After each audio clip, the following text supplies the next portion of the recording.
Khubor nakaslem jong Nongthoh Hima.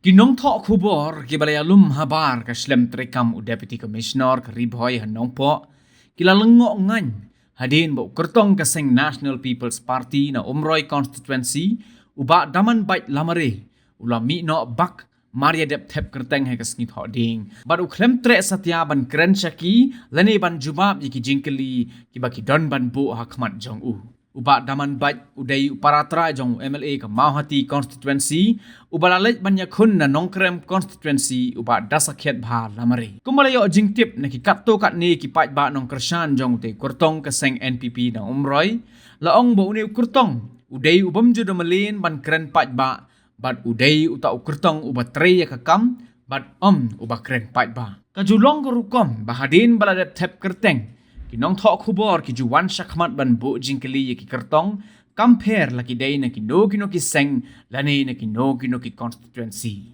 Today, to feel safe in the legislative assembly, do swear in the name of God, solemnly affirm that I will bear true faith and allegiance to the Constitution of India as by God established, and that I will uphold the sovereignty and integrity of India.